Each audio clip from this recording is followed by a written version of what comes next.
Hello, this is Pastor Rick, and I want to welcome you to the special edition of the Sunday Forum for this Sunday, June the 29th, where we're going to lift up and celebrate the ministry of Theresa Shaw here at Emmanuel. Now, you probably know already that we will be celebrating Theresa Shaw on Saturday with a memorial service at 11 a.m. And we'll show at that point many pictures, and we'll tell stories, and we'll celebrate her whole life, but especially her ministry and her presence here at Emmanuel. But one way to celebrate her in a unique way is to take a look at the role she played here on the Sunday Forum.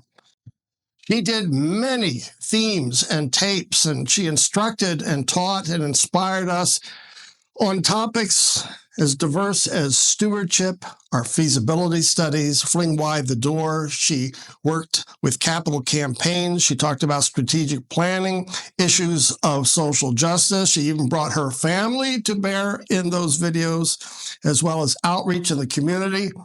And she helped us at Emmanuel connect with the Black community, especially Black churches.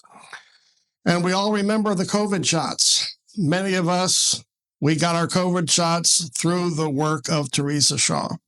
But I'd like to show just some tapes from the Sunday Forum going back several years, just to give a taste of the type of leadership that Theresa provided here at Emmanuel. The first video, she lifts up our teaching and our practice here at Emmanuel of stewardship. Let's listen to Theresa Shaw. Hello, this is Pastor Rick, and I want to welcome you to the Sunday Forum on this Sunday, July the 11th. And I'm really pleased that Theresa Shaw is joining me here for the Sunday Forum as we talk about this very important topic here at Emmanuel, the topic of stewardship. So welcome, Theresa, to the Sunday Forum. Thank you. Now, when we talk about stewardship, what comes to your mind? What's important to you and for all of us as we embrace this basic concept, really, in the church of stewardship? Well, one thing I have to say is this, and a lot of times when I say stewardship, everybody runs. But I also want to say, too, you chose a color for the presentation of green that said money. But I really want to get over to everyone that stewardship isn't just about money. It is so much more. Stewardship is really about your time, talent, and your treasures. Now, as you heard from Theresa, she could deal with any difficult matter like stewardship, but so many other topics with that wonderful light disposition of hers.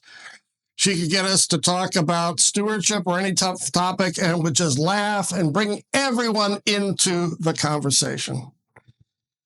When Pastor Steve brought her on as her right-hand man or right-hand woman, however you say that, she really led the way as our executive director.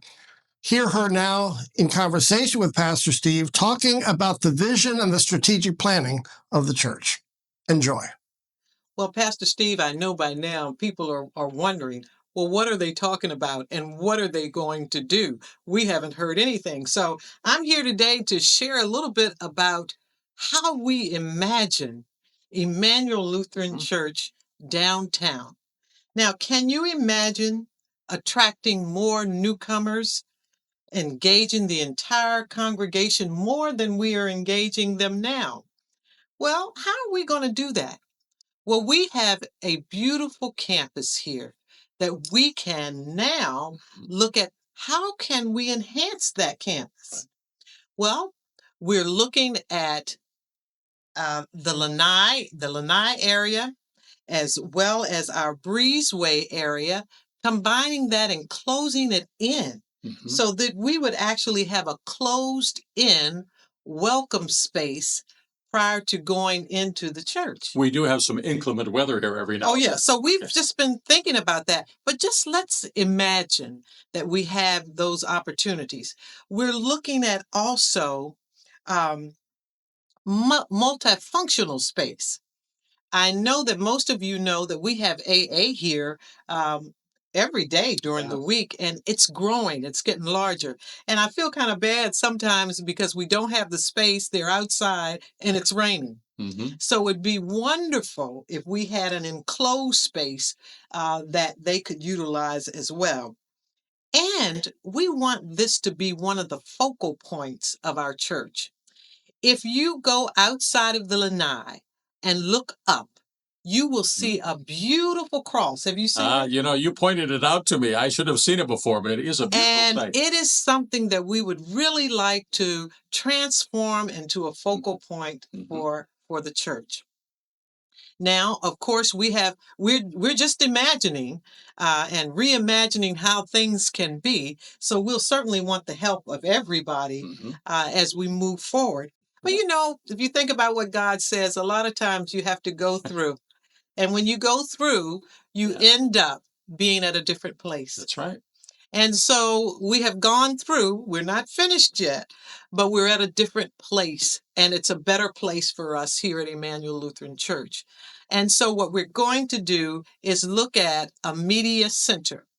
Now, the media center will actually take up one of our spaces upstairs on the second floor, one of our classroom spaces or office spaces as they're used now, and it will be transformed into daily recordings, daily ministries, and all the work that Pastor Bliese does in education. He will have a private space, and it'll be more professional. So we're excited about that as well. And what you don't know, some of that will also happen in our sanctuary and be connected to that space as well. Now, Theresa had this wonderful ability of being a teacher and one who could also challenge us with difficult topics, as she did when we here at Emmanuel talked about racial justice and Black Lives Matter. And Theresa could engage us in a special way, especially as you'll see in this clip, by using her two children, Terrence and Megan. Here, just a little bit of the clip where she talks and interviews her children about how she raised them to be sensitive to issues of racial justice. Well, as you know, Theresa had to fly last weekend to Baltimore as she had surgery on her liver. On Tuesday, we got the message from her husband that the surgery went very well. Thank God. We're all have been in prayer for her. And we hope to see her back here in the saddle really soon. In the meantime, we lift her up and the family in prayer. But at the same time, she did interview her kids. And so we'll see her conversation with Megan and Terrence here just in a second. As far as growing up, what did you learn from Dad and I as it relates to racial justice? Do you recall? Yeah, absolutely. I feel like you and Dad definitely instilled in us to love all people. So yes, we did see color. Yes, we did see people that look different than us, but we were always taught to love and care about people regardless. So we saw it, but it wasn't a case of, oh, I'm going to treat this person different because they don't look like. Okay. And as you've gotten older, can you tell me now what your approach is to racial justice? Yeah, absolutely. I think it's about the same as when I was younger. I think when you teach a child at a younger age, how to work with people and how to be around people, and you guys have instilled in us to love all people. I still do that. I still love all people. I do see differences. I do notice those differences, and people do, let me know that there are differences, but I still care about them and I still love them. And one of the things, as a younger generation, one of the things that we talk about is starting to vote and putting our responses in votes to find people that care about all people. So I think that's a very, very important thing for us to move through racial justice is voting, getting out to the polls and making sure we have the right candidate that supports all people. Growing up, how did you feel, or what did Dad and I do to help you feel the way you felt growing up? Well, you all always taught us to treat everyone fairly, always be kind to one another, but always stand up for yourself at the end of the day. If you feel threatened or if somebody says something to make you feel inferior based upon the color of your skin, and you need to bring it to someone's attention. And finally, as executive director, she would also work with the whole staff, but especially with the leadership, to work on issues of feasibility. With all our planning, she was at the center, especially how she communicated to the whole congregation where this congregation was going. Watch her now as she is in an interview with Howard Isaacson. So I'm really excited, and we're going to talk about really how did we get to this place that we're going now? And you've heard this little word, buzzword, I say, about feasibility. And Howard, you've really been a great asset to us in taking the lead and organizing and getting everything ready so that our church, our many communities, oh, by the way, do you all understand we have 4 different worship communities?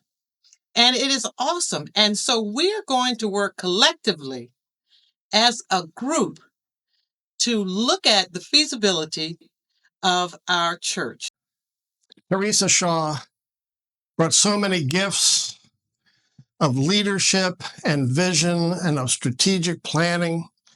She brought that here to Emmanuel, but above all, it was just her presence. Everyone loved just being with Theresa. And I love the story she told.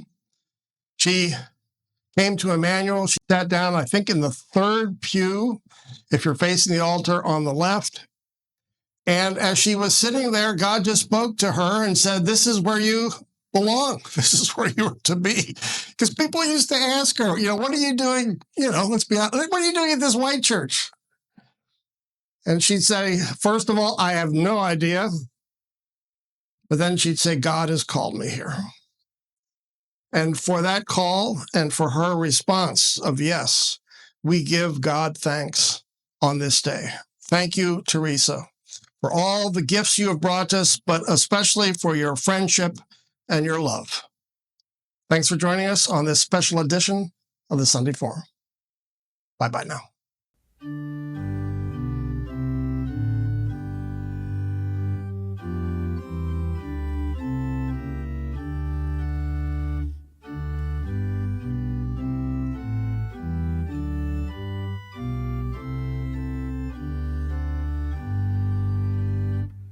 We give thee but thine own, whate'er the gift may be. All that we have is thine alone, a trust, O Lord, from thee.